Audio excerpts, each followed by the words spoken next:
My job's I just show up and I'm like, God, I'm worth so much more, and they're like, yeah, but you're not. It's just like. It's like a veteran wideout who just hasn't had productive years in the NFL, and they're just like, "Hey, man, you got to restructure this. We're gonna go lower." It's typically like we're talking lower money. Like, when what's we your get in there. boom bust ratio on this week? This week on Jaywalking, I sit down with one of my great friends in comedy, Ryan Rinz. Check him out on Ryan Resell on all the platforms. We're just shooting the breeze. Just two buddies talking about all the things with reality TV, comedy, the madness of what's going on right now. And we're just having a good conversation. So while you're doing the dishes, while you're walking the dog, while you're driving to school, check us out and make sure you follow us on all the things. Share with your friends, and we'll see you next week. Enjoy this episode of Jaywalking. You ready? Yeah. Rocking and rolling. Dive on in. Dude, this is great because, usually when I have people on, I ask them if they remember the first time we met. I can't exactly remember the first time. I was in elementary school. And I was behind the dumpster saying, "Hey, kid, don't listen to that dare officer."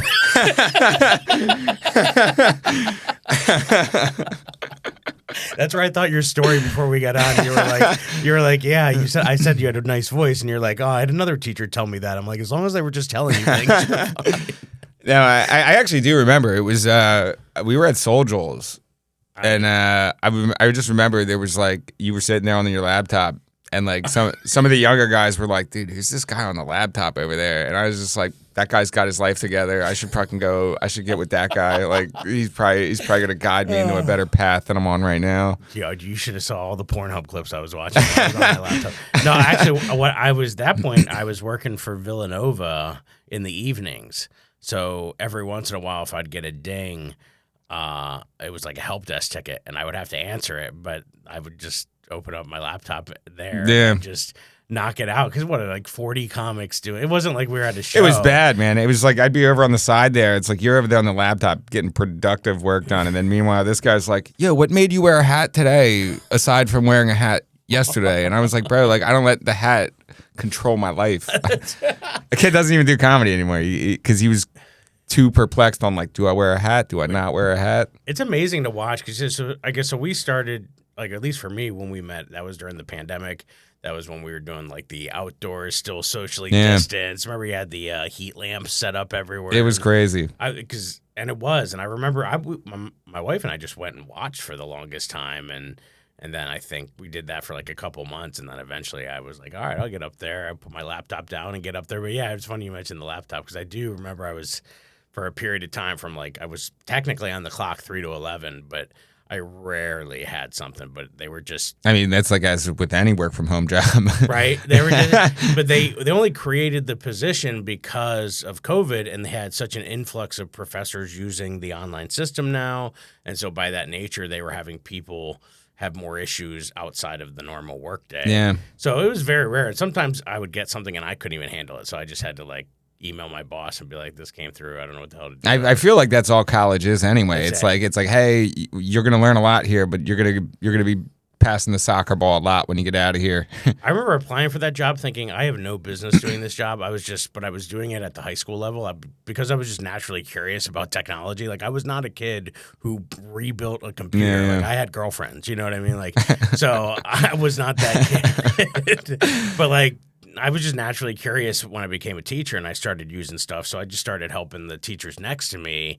And then I saw that post come through and I'm like, oh, I can make some extra dough right now. And it was cool. Like it worked out really well for me for a while.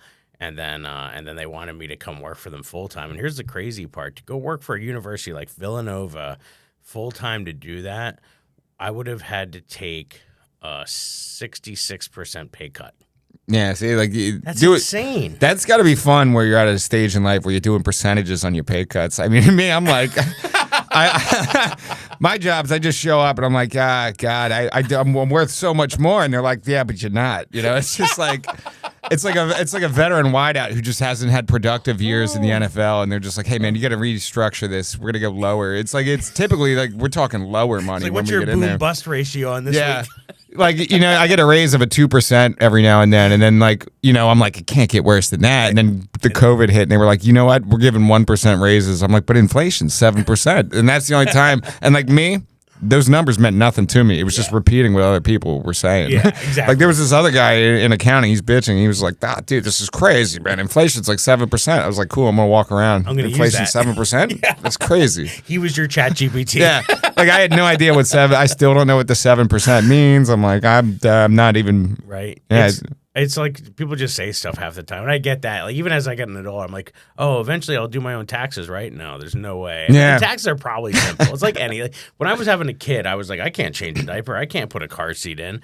But it's like one of those things too that it can't be that hard. But I just don't care to know. Yeah, I don't care. It is funny because like taxes is just something that it's just. I tried to do it one time, and they were like, they gave me that cute little number. They were like, yeah, you're gonna get this much back, and I was like, you know what, just for shits. I tried it myself. Let me take it over to my accountant, see what he does, see what he can get back. He like tripled what that number was. I was like, you know what, man? I think this is why I pay you. This is exactly This is why you're getting 10% of whatever I'm getting. Right. I had to switch to someone who could help me with all the comedy stuff, and it's a pain in the butt. But if you are diligent about tracking it, they can really help. Like I didn't even realize like silly stuff. Like if I had gone to I went to Disney World. Well, I filmed some content while I was there, so I could take a portion of my ticket. I couldn't say what I paid for the whole family, but I could take my ticket and take a portion of that, or my meal, and I could take half of it. Like so, I just little things I didn't realize that. Well, that's why taxes are so hard because people are writing off crazy shit. Well, they're like, I just bought a $40 pretzel. This is part of my business. Yeah, let me network. It's like nice. Let me network while I eat this pretzel.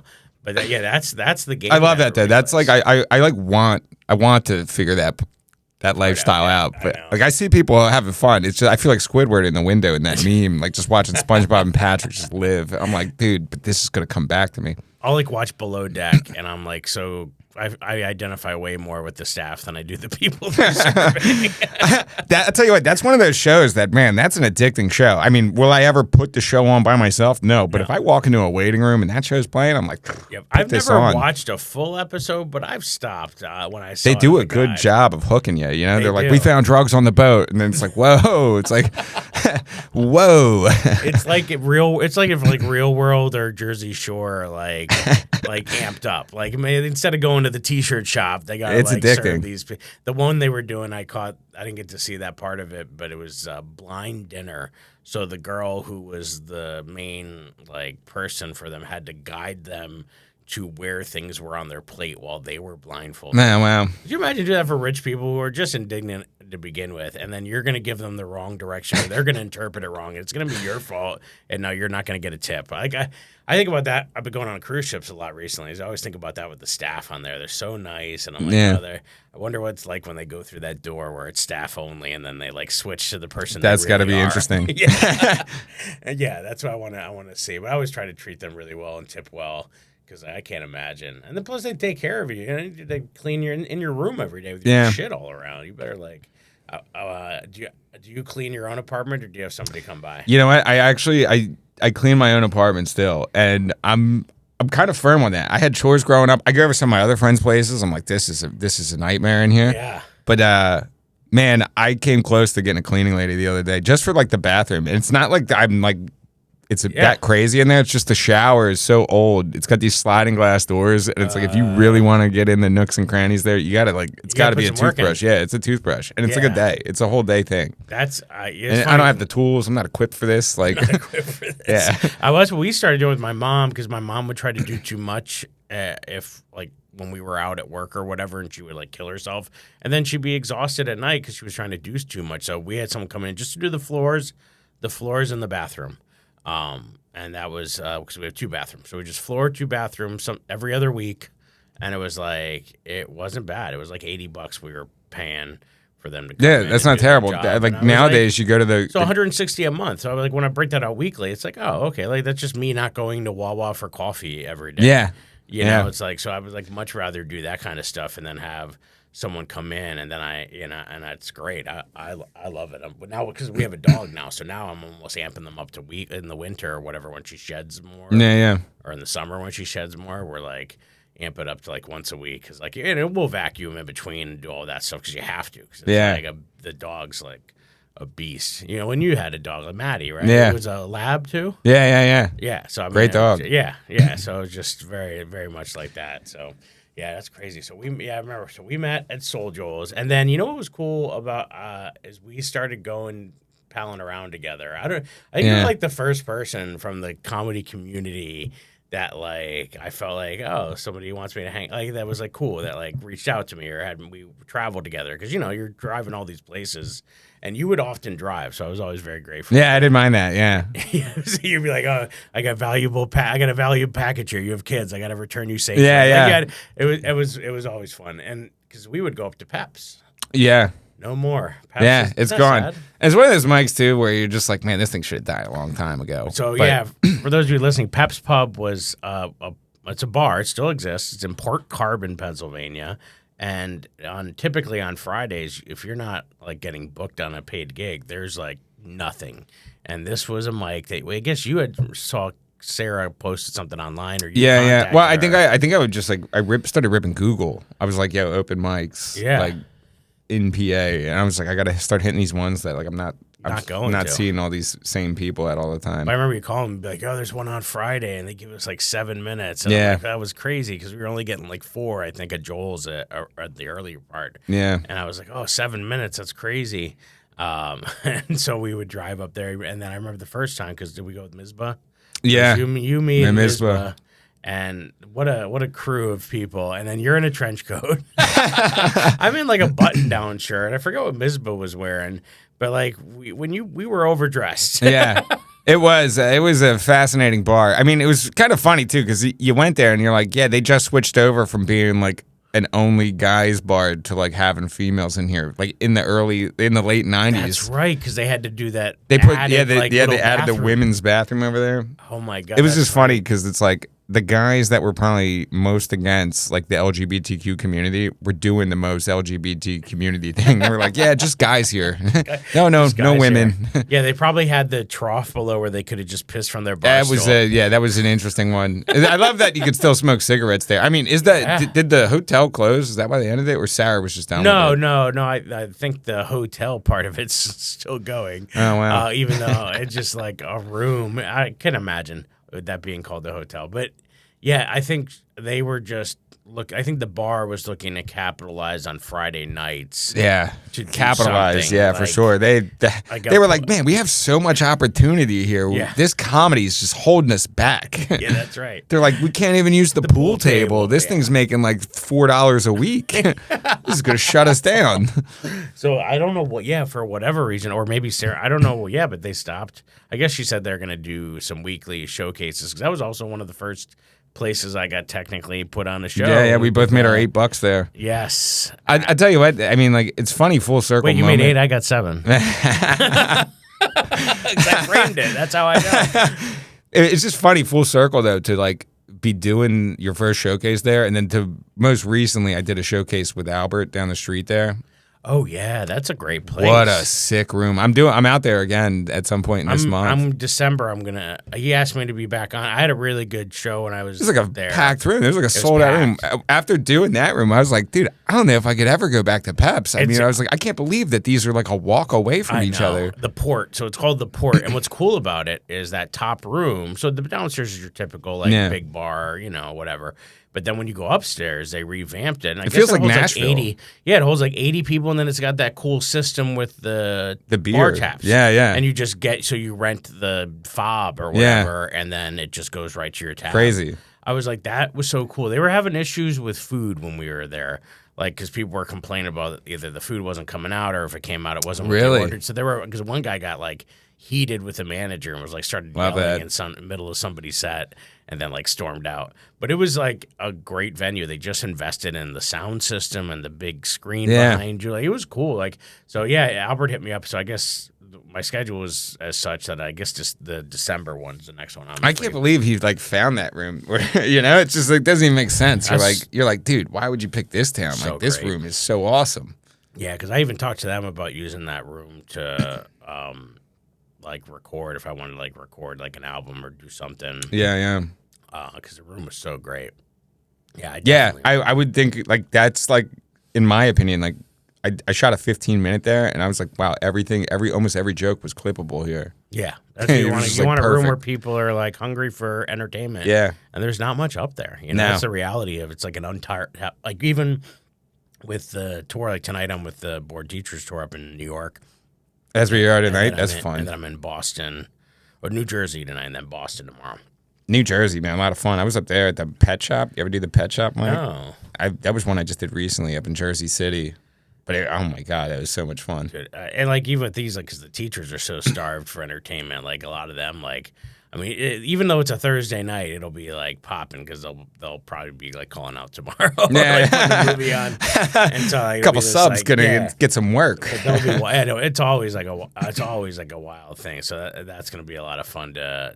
But anytime there's people that are, and with the teacher tour, they could literally go anywhere because everywhere's got schools. So even somewhere where you wouldn't traditionally think comedy would happen, with the teacher niche, you could just totally set it up wherever because everywhere at schools. So I'm going to like Sheboygan, Wisconsin next year. I just got all my dates for next year, and I'm just like, all these places I've never been. Eau Claire, Wisconsin. Like I'm going to Duluth, Minnesota. Duluth, that's that trading code, I've right? seen that. Yeah. That's all. The only You ever reason buy I their recognize stuff? the name is because I saw the underwear, or like whatever Yeah. they sell. It's like what's the other company that they're like? I don't know. There's like Carhartt, or I don't know. Yeah, I yeah. feel It's kind of like something. that. Yeah.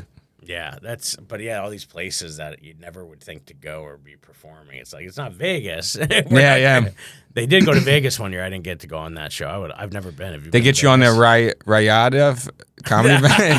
Dude, that was insane. So I've been seeing all these clips and backlash from. I mean, for the latest I saw this morning was that like these audiences are only like 10 to 15 So people. this is a comedy festival put on by the Saudi prince, and he offers all these big name comedians money, and so some were going, but it's, I guess the argument some people are saying is that it's the people that funded 9/11, or it's the people that had killed that journalist recently. Apparently they're all slave owners. There's but like that was what goes the my vibe I shot. was getting. Yeah, the vibe I was getting from listening to the ones who were like complaining that like people like Bill Burr were going, or Kevin Hart. Yeah. But what do you think they were offered? What do you think Kevin Hart? I heard was I heard that Shane Gillis turned it down. Yeah. And I heard it was like a significant bag. Is what he said. I And know. when you say significant bag, in my head I'm like, it's got to be over 50 million.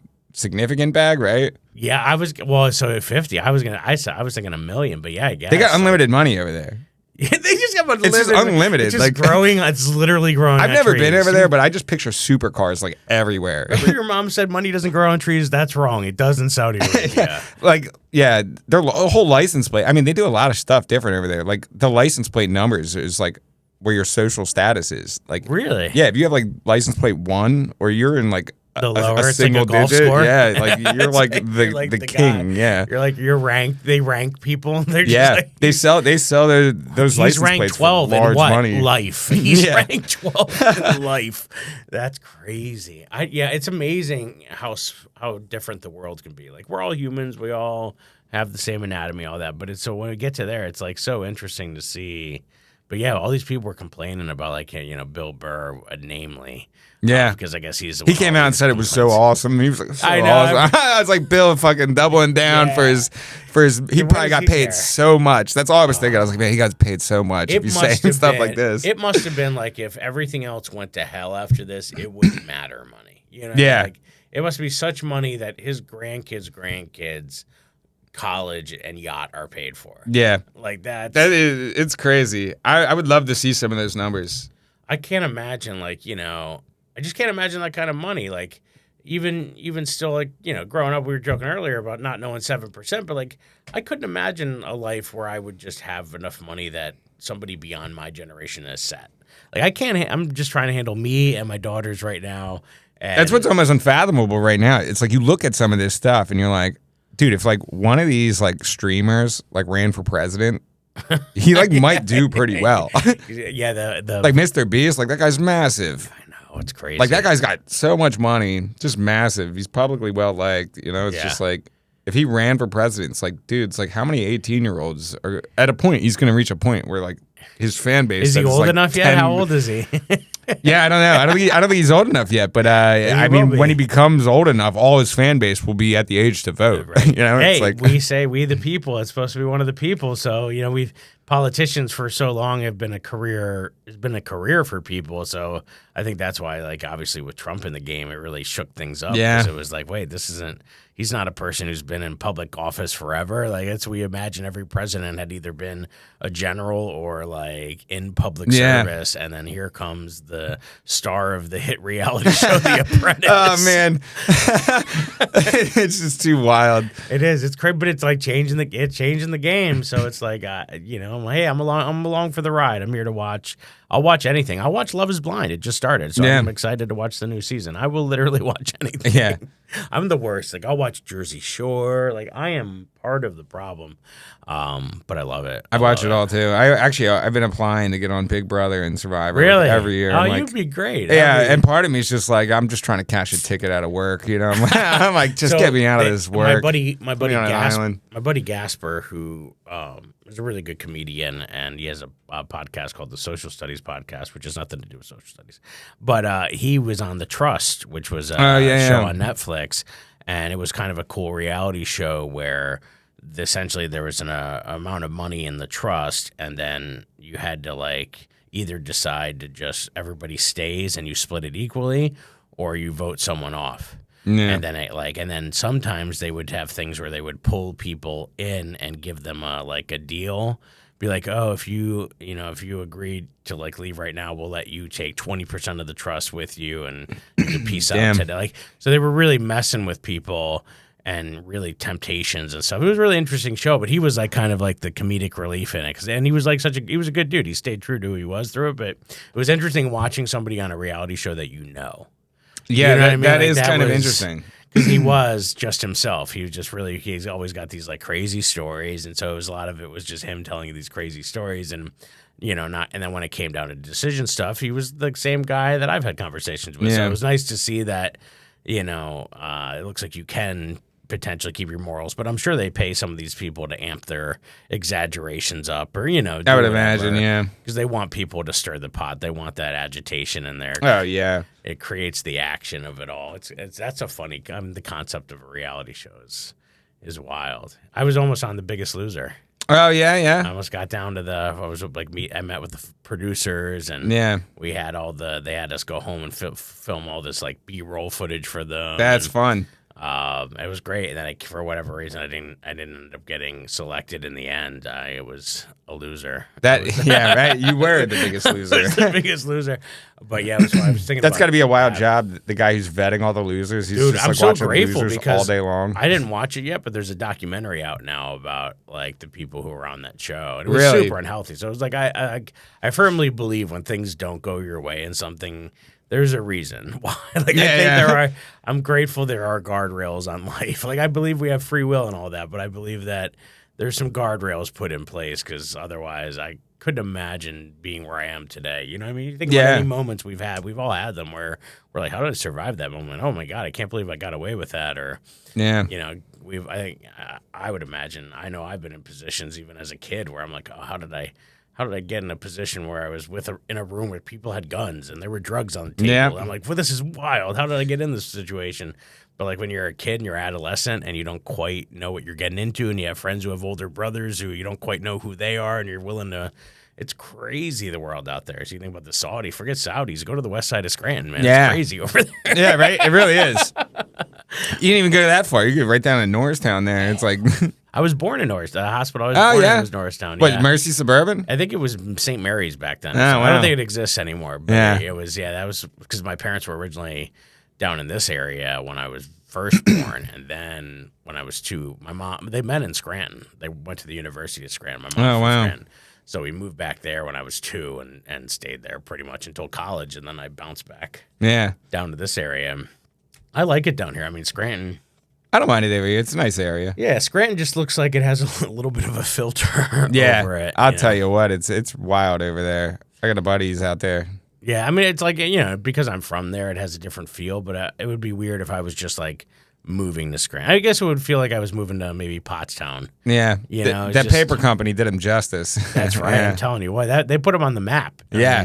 And they do use some of the businesses from around there, which is kind of fun to see. Like they mentioned this one, Cooper's, Oh, yeah? which was I always liked because it was a giant ship, like an old like pirate ship. Really? And so because it was a seafood restaurant. Yeah. But it was just so cool because like you're just driving by and it's like literally a fully decorated ship that you were going in to eat. So it was like if you had to be like your birthday to go there. That's funny. It was like kind of expensive. I was talking pirates the other day with one of my buddy, and I was telling him how, I'm not big on beer. 'Cause, Yeah. like, I'm not and big he's on like, beer. why aren't you big on beer? I was like, well, man, because like liquor leaves the door open that I could become a pirate eventually. Like, I was like, if I'm just drinking beer, it's like that's no pirate opportunity. No. Like, you didn't see Yeah. him with a case of Guinness on the boat. He was drinking a bottle of rum, dude. Yeah, no, having a good time. At best, you're like wearing lederhosen in an Yeah. Oktoberfest beer hall. You know, that's all. That's the only place beer is going to lead you. That or in the bushes outside your house. Yeah. No, yeah, liquor. There's too many calories in beer. I will say this. I like it because I don't have to. I don't have to consume as much. I like that too. I don't like drinking 30 of something. I was like, I can sit on a drink because I'll get like a tall. I'll get a single shot tall of like a tonic or not tonic, club. Vodka Yeah, club. that's a great play. I see you do that sometimes. I'm like, I want to live that life. Yeah, because it's just still a single shot. Just give me a little extra of the club soda. Because and then in between, I'll just get it refilled with club soda for second drink. Smart. Then you get the little remnants that are in the Yeah. That's how. Yeah, that's usually how I roll with that. Or now I like the Liquid Death. Oh yeah, those are popular. I feel like they have a little bit of an aluminum taste to them. I think whenever something's in a can, I always feel Yeah. like there's. I'm sure it's in my head, but like, yeah, I'm sure it's in my head too. I've been using it as a mixer sometimes instead of the club soda because you Oh, get yeah? a little extra flavor. Yeah. Or if a place doesn't have like actual lime wedges because I like lime. I like to squeeze. It does add a little Yeah. pop to it. I hate when bars don't have fresh limes or they give you like the ones that are like almost dehydrated. Yeah, I've seen those. Not a fan of get fresh produce. Go to Produce Junction. I'm the same way. Where like people are like, dude, how are you gonna give this bar so much shit? I'm like, wow, man, they're a business. You know, it's like That's right, John expect- Taffer. I watch Bar Rescue every morning. I tell you what, man, I was out in Cali and I thought I was gonna have a day at the zoo or whatever, and I drank a edible out there because Oh yeah, because Yeah. you just get like a soda. yeah, with it yeah, infused. that's what I did. Yeah, I'd yeah. never seen it before. I was like, let me get a case of Pabst Blue Ribbon, but it was like cannabis Pabst, and I was like, all right. So it was 100 milligrams. I drank this thing, and I was like, I'm gonna go to the zoo, have a whole day. Isn't that a lot? Yeah, it turns out it was a lot. And And I was like, whenever you said milligrams, I get confused. I'm like, I know like what a bong rip will do. I know what, like half a joint will Yeah. do, but like, yeah, the milligrams throw me off. I was like, what am I? All of a sudden, I have to be a scientist? Like, Yeah. I failed science. What are you going? That's how we got here. Oh man. No, that's so. And then you just had to. There was the. I turned around, enjoyable? I went back to my hotel room, Yeah. and I was watching Bar Rescue for the next Rest- 7.5 yeah. hours. Better call. It's funny how the older you get, too, the more you become like Tafford. I was like, I might be Tafford, like Yeah, because right. like it's the money thing too. You spend like $15-$20 there. No, when he talks about how much each seat is worth, or he added Yeah. like 3 tables to a bar, or 3 tables with 4 seats each, and he's like, that's $200,000 this year. You're gonna make more now. It's crazy. Yeah. The beautiful mind of it all and the money. Or he'll do this. He's thing. a smart guy. He The butt invented funnel. Sunday Do you know Ticket. the butt funnel? Yeah. I've heard of this. Where he like makes them have to like go into an area where Yeah, they force them to like have, and he does like the scene where it's like, and then they'll twist and have face-to-face interaction. And I'm like, and then it'll increase length of stay. It'll also increase something else. And you're just like, this is crazy. Or the bar stools shouldn't have backs on them so you could swivel around. Yeah. So I'm like, that's crazy. He's got it down to a science. He does. Or he had one place where they had a event, like one of the claw machines, but it was for lobsters. Oh wow. And, like, it was drawing a lot of attention from like animal cruelty stuff. For sure. too. But like then he like calculated what they were making off of it a month versus what a table with 4 chairs would make, and he said, and then he like it got rid of it for them. And I always like seeing the transition, and then seeing I like when after effect when it's like a guy that like eventually just did all of that, let him do all of that, and then just said, "Now I'm going back to what I was doing." Yeah, dude, that was the best. Yeah, because he actually brought the show back, and he did another show where it was like Bar Rescue Revisited or something like that. That's what I want to see. It was like this bar was like, yeah, we went back to our old ways. There's still mold in the ice buckets. Yeah, I'll bet you. I would be so curious. Let's ask Chat. I don't know if ChatGPT knows this, but we're gonna find out how many bars on Bar Rescue were successful. What do you think it's gonna be? It's got to be low. Not everyone. I would say less than half. All right, it's thinking. It's now searching the web. It's hard to get a precise, universally accepted number. According to reality TV updates, as of 2025, 128 of the bars from Bar Rescue are still open, and 134 have closed. So that means 51% still failed after Bar Rescue. So he's got a 1 in 2. It's like it's better than the divorce rate, I think. So well, it's funny that you say that because they say the show Big Brother, apparently has more successful marriages than The Bachelor. Really? Yeah, which is kind of a funny flex for them. That is funny. Well, you're putting people in this like situation where they get to know each other on a deep level, but that's not the point of the show. Yeah. So I guess maybe that's why, because when you do something like The Bachelor or Love is Blind, which I'm a sucker for Love is Blind. I hear great things about it. I'm a huge fan. I guess it's just because, like, I don't know, anything like that. I like following people's stories. Like I was joking on stage recently. I was trying to, it's not funny yet, but like my 9-year-old and I have been watching shows when I get home at night. And recently it was like Dr. Pimple Popper. Mm-hmm. And it's like, I don't like the popping part. That doesn't interest. I'm more into the person attached to the cyst. I want to know who the person is. I want to know how they've lived their life with this thing on their head. Like, I want to know all of that. And like, I feel so much for them having to go through something they can't control. And they're just everywhere they go, someone's staring at them. Like, that's got to be crazy. And then she comes and snaps it off. And then like, you see them like instantly be like, I've got a new life. They're like, got new pep in their step. I'm like, I'm there for that. That's the stuff. I'm there for that. You get a 4-turn on the voice and like my knees buckle. I need a Kleenex. You know what I'm saying? That's like, funny. My wife always makes fun of me. She's just like, oh, do you need a tissue? You get sad over there. And I'm like, you know what? I love seeing people win, you know, but it is, I love that part of it. So it's like, anytime I watch a show, I feel like I'm rooting for someone, like American Idol back in the day. You're like, oh, you want to see somebody win. Like, I think that's what I love about some of those shows is like, or America's Got Talent's cool because like there's so many different things. You're not seeing the same thing. I hate with like a lot of the shows, you're just getting love shoved down your throat. Yeah. These dates thrown. But you do like America's Got Talent. You're like, it could be a magician. It could be a mime. It could be a family country act. Like, it's like so cool to see. So like those kind of things with reality TV, I love. I think that I think my least favorite part about reality TV lately is that I feel like I've been seeing a lot of crying. Yeah, and it's like game show crying where it's like I just watched that Mr. Beast show.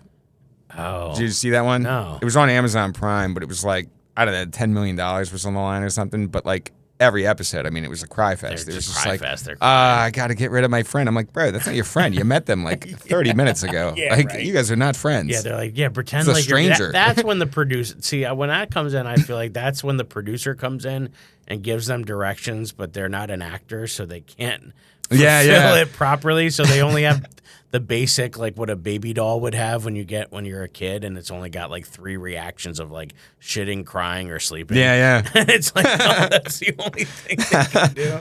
You know, so it's like it's interesting to watch how people react to situations when it's forced, you know, or I see that with like some of the people on Jersey Shore. I was like, oh, Ronnie doesn't have it in him to be an actor. So that guy's a mess. And to his credit, I think that's why he was probably off the camera more than he's been on. That guy's had a rough go. Imagine that. You blow up when you're like, I don't know, they must have been in like their early 20s, 23, 24, and then he's got to like live his life in this like under the spotlight, and then you can see him like posting online. Like when I see that happen, I see that with our president sometimes when they post stuff this way they post online, and you're like, oh man, keep that to yourself. Buddy. Yeah, I've seen a lot of that lately. You see it from everybody. I mean, yeah.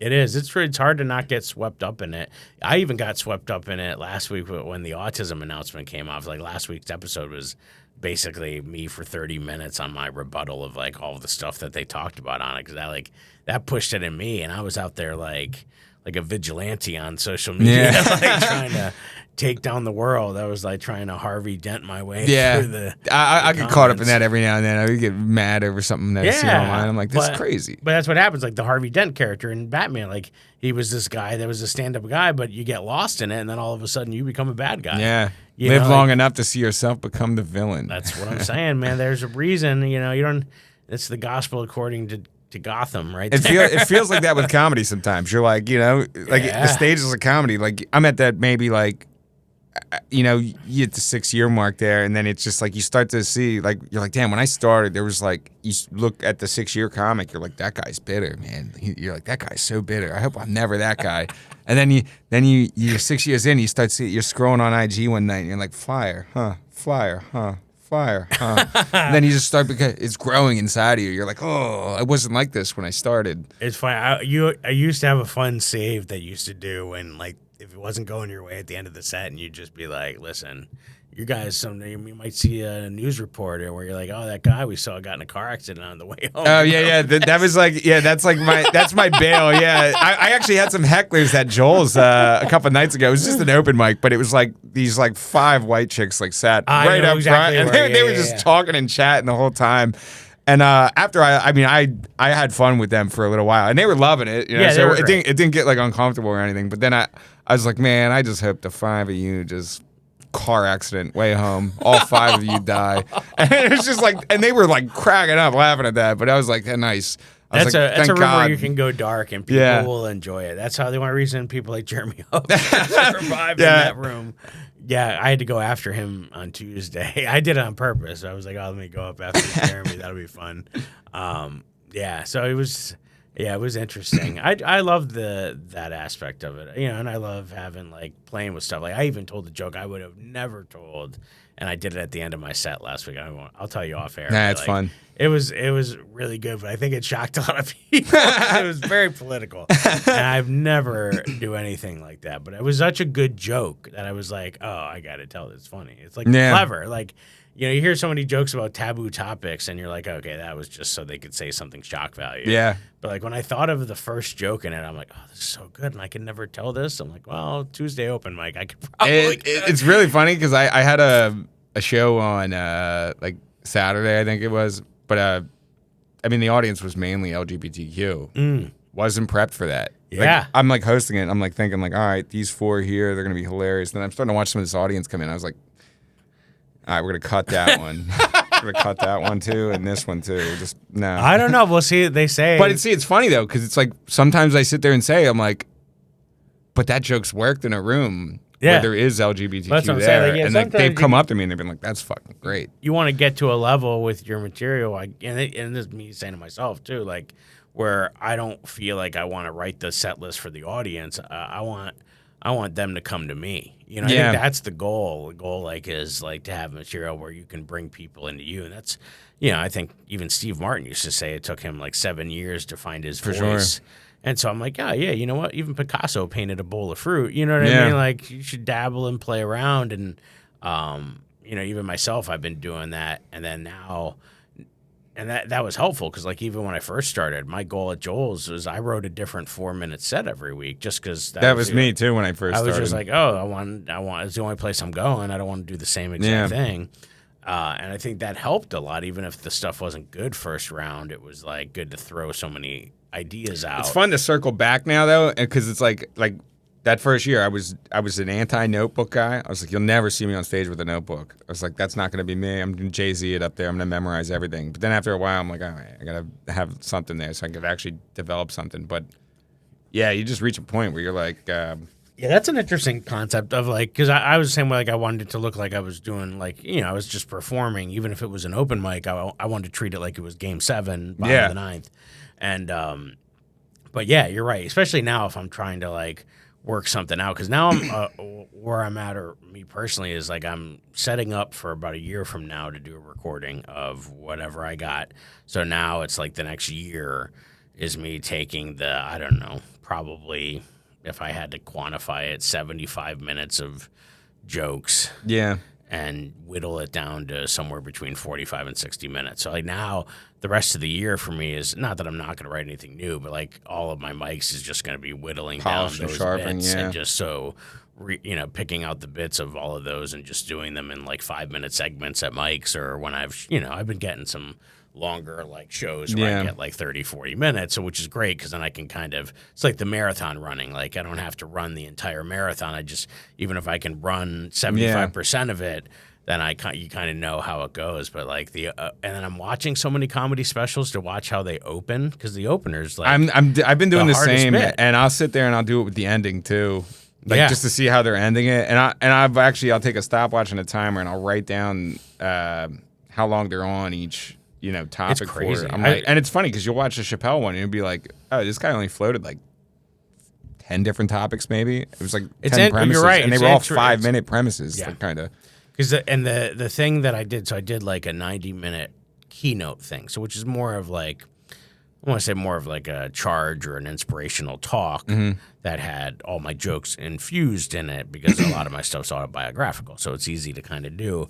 But because it was for this conference and it's easy to memorize it too when you're doing it like that. So but I needed something else because it was so long of a time frame, that what I did is I framed the talk of laughing through the curveballs, and it was like because one of my loves is baseball, so I was trying to tie into how, like, I think even teachers especially, we need to have a passion. You need to have something outside of your work, because if you get consumed by your work, you become just as bitter as that comic for kind sure. of mentality, where you're not seeing the flyers, but you're seeing the other people, or people move on. You're like, oh, this isn't working. You feel like you're missing buses. Yeah, and so like I was just kind of like, I know I had baseball for the longest time, and then comedy, and like these things had helped me recharge my battery so that I could go in.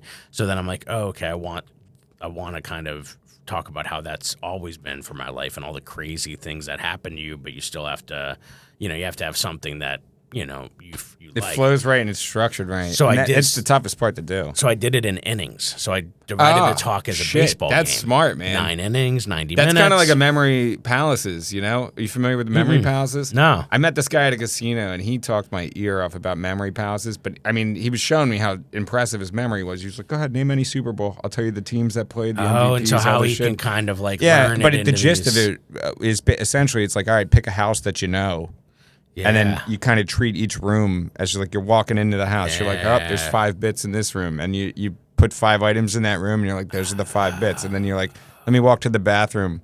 And you're like, oh, wait, I'm going to skip the bathroom, go to the kitchen. There's 5 bits in there. There's 5 bits in this room. Interesting. Yeah, so that's essentially... It's a pretty good video on YouTube about it. And it fit with the theme of the talk well, because had baseball infused in it. It was about all of that, because I had a significant event in junior year in high school where I switched schools because my school, Catholic school, was about to close. We couldn't even get enough people for the baseball team. Like I would have to get a random 9th person to just come, and they sometimes couldn't even stay for the whole game. Yeah. But luckily, as long as you start with 9, you can end with 8. So that's like a rule in That's baseball. it. That's such a fucking. That's a forfeit. funny rule. That's a funny rule. So like the kid, like my buddy Steve, would like ride his bike and just stand like smalls in like left field, and you just hope nobody threw it that way. Yeah, that's really funny. You're like, I'm going to throw really hard today so that they're late on every pitch and it only goes to right field or center field. And or even I had like I was catching, and then when I wasn't catching, I was pitching, but my finger got jammed off a foul ball. And so I had to like buddy tape my fingers so I could still go in and pitch, because I was the only person that could pitch that wouldn't get us 10 run. But like you were doing all these things, and so I switched schools, and my mom was on board because it was for her it was academics. The academics were going way down. It was very bad. And so we switched to the school, and then I end up a kid smacks me in the back of the head like playing a joke at math class, and I run down. I try to like catch him down the stairs, and I was like trying to like jump like Superman, but I landed like Chris Farley, and I just broke my ankle and then gave myself a concussion because I hit my head off the door. Jesus. And I was out for the whole season. It was junior year. I was like, and that was like, that's the moment, like when you're looking for colleges to get scholarships or things. And so I was so pumped about that. And then all of a sudden I was in a cast for the whole junior year. Like it just changed my whole perspective on what I was going to do. And that's when I started paying more attention to studies and, found a teacher that helped tutor me, and I would start tutoring and then teaching all of a sudden.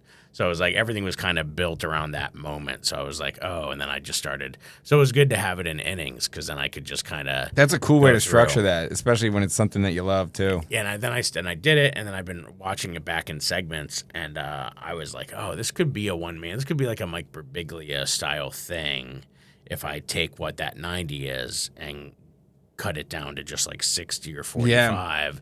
Because it was all jokes within it, tied in with the stuff. It's funny because it makes me wonder if you had something similar. Like I saw Theo live recently. Oh, Vaughn? Yeah, and he did the Wells Fargo Center, massive arena. So it's tough. We saw Burr there. Yes, that's right. And it's like funny because it's like you almost watch it and you're like, it seems like he's struggling up there because this is such a big room. But like at the same time, it's like so Theo did an hour and 40. Wow, which is crazy. It's that's a long amount of time. But it didn't. It was like be like a tight 5, and then he would take like a 2 minute of like a riff. Yep. And it was like, oh shit, he's like kind of buying time here. Yeah, then he's like, boom, backing into a bit, and then it's like, boom, we're riffing That's again. exactly so. Like as I'm like doing the story, but then I also wanted to.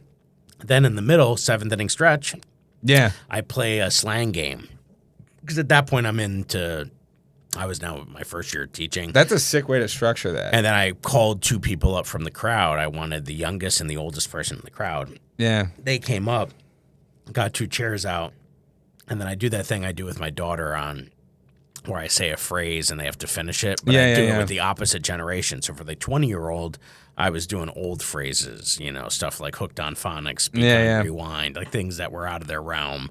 And then for the older person, I'm doing like 6'7", skibbity toilet, and, I'll say skibbity, and they have to say, and they'll be like doodah, and they'll just say it's something. It's so funny, and it's great because then everybody in the crowd, if they don't know, wants to yell it out, and then I can like pretend like I'm yelling at them that it's not their turn, and it makes this playful, and it really in the middle, it was right around the 45-minute mark. And it just kind of recharged us for 15 minutes or so. And then I was now in the last, I was in the home stretch. Yeah, I was in the home stretch. I had 8th, 9th, and then the post game wrap up. And then it was boom. So it was just 10 more minutes on each of those.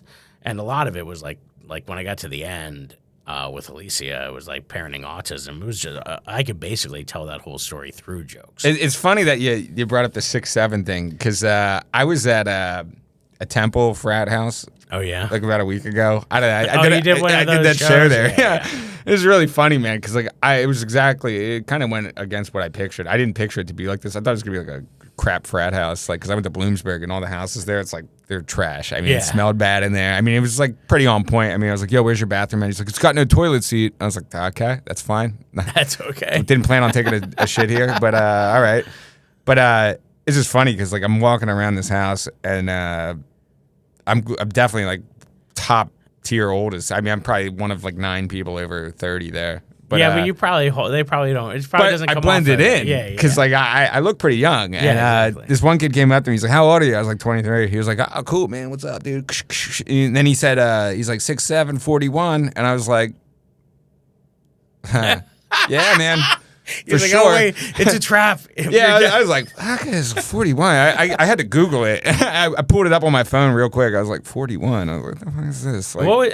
What's the 41? Because I found out what it is. It's there's a rapper named 41 Doug or something like this, and he's got a song where he talks about how he's 41, and he's it's just the whole song is 41. I didn't listen to the song, but that's how even 6'7" it's pretty was funny. From a meme or a song, and it doesn't mean anything. That's what teachers only care about is do I have to shut this down because there's some subliminal message that I don't know? Yeah. And they're I'm promoting some crazy subculture propaganda, or is it innocent? You know what I mean? I think it's been determined that 6'7" is innocent. Yeah. I brought up Merriam, so I was trying to, in my Latin class, I do a thing where I give them English words that are more upscale that come from the words in our, precocious from the word for cook. And so I take them to Merriam-Webster. I'm here, this is what you guys are going to do. Here are the 10 words. You're going to go type them in here. And as I went to Merriam-Webster's website, on the main thing, they had an article about 6'7". And so all the kids lost their mind. Oh, dude, I would have lost my mind. I'd been what? I'm well, they're just Somebody to at stay Miriam, relevant. They're like, they just yeah, we hired gotta a stay young kid over relevant. at Miriam. He's like, yeah, we should throw 6'7" in here Yeah, this throw year. a skibbity in there if you could. We're gonna need this. Is that an adverb? He's like, people are gonna be confused if we don't put this in there. Yeah, that's right. Yeah, and my kids, my 7th graders, are obsessed with LeBron James. Oh yeah. It's like we'll play Mad Libs, and it'll be like body part. They'll be like LeBron's right toe, and I'm like, that's so specific. That is so funny. And it's kind of gonna That be is funny, so it's okay. But like but then they get too carried away. Then everything's LeBron. I'm like, mix Steph Curry in there or something. love that. Like, like do something. Oh man, but it's one of those things where it's like you're beating that dead horse. It's not that funny, but man, if you keep beating that dead horse, it might eventually become pretty funny. Yeah, the one kid, if it's a plural noun, this kid's always gonna say hot dogs, guaranteed. And then Batman's the other one. Like I'm like, you guys can't get more creative. We've done like 12 of these this year. It's always Batman, hot dogs, and LeBron James. No, if farts aren't funny anymore. No, that was funny. Even their adjectives, they were so lame. If I ask them for an adjective, they're like, all I get is like smelly, hairy, or fluffy. See, that's crazy. Like me as a kid, I would go out of my way to learn words that would be funny. Yeah, you would think I was like, I got to find something creative. that's like, I'm going to walk the line with this adjective I found last night. Maybe that's what I need to do with it. I need to we need to put a list of adjectives up. And then we'll play the Mad Libs, and I'll keep it up as like a word bank for them, and that'll be because that's what I'll do to break up the class. Talk about buying time in class if it's like there's like 2 minutes or 3 minutes left, and I don't have enough to start a whole new activity or a game. I just keep this big Mad Libs book I bought on Amazon on my cart, and I just find one real quick that's small and just hit it up and then either we don't get it done and I'll start the next class by reading it or whatever. So it's been like a really fun little activity. And the 7th graders love it. I was trying to find little things like that are easy, that like can be fun. And then it's like, because I'm getting older. I don't have enough energy in me to pizzazz these kids. I can't compete with like, all the things that they find interesting in games and TikTok. And like, I can't compete with Temple Run, like that's, now. It's a Subway It's Surfer. funny. Yeah, man. I don't know why, but I the word association with jokes for me is like that. It like clicks because I like studied words a little bit from rap. I liked rap a lot, but it was like the double entendres and stuff. When you said Mad Libs, I don't know why, but I was just like, man, I just play a video of Trump. Yeah. It's like, that's how you get the Mad Libs. I was watching this video I just posted on my stories. I'm like, it's please be AI. Where he was like talking about how Obama went downstairs. Ah, dude. Dude, he's almost reaching an age too where he's too old now. It's like, Jesus. And then he just goes into like, but he was a terrible president. But you see him just bopping down those stairs, like, bop, boop, bop, bop, bop, Obama. And I'm like, but where's his birth certificate? And he's a terrible president. It's such a theatrical thing now because it's like they're entertaining that White House UFC fight. Oh my God! For the bicentennial or whatever, that would be ridiculous. It'd be the 250th anniversary. Yeah, I just think that's so funny. I'm like, what a thing. He's just kind of. I was like, who's gonna get the rights to that? NBC? Yeah. It's like that guy rides a bear. I'm gonna have an octagon on the White House lawn. It is. It's good entertainment. The guy knows entertainment. It is entertaining, and that's where it keeps it fresh. That's where it gets like the Romans because that's what the emperors were doing. They were throwing crazy games to distract everybody. Yeah. The term was bread and circuses. Keep everybody fed, and the whole concept of the Hunger Games is that book series by Suzanne Collins. Phenomenal books. Based on that, based on how we modernly turn into the Roman Empire. It's crazy. It is. It's a wild concept. So, but I don't know, man. I don't know. Time will tell. In the end, I'm like, you know what? Everything's cyclical. Everybody's like, oh, phones were going to be the downgrade. I love how wound up people get because I'm like, it's 4 years, guys. Like, let's just move on. Fine. In 4 years from now, we're going to be talking about some different stuff again. Yeah. It's going to be all different. Yeah.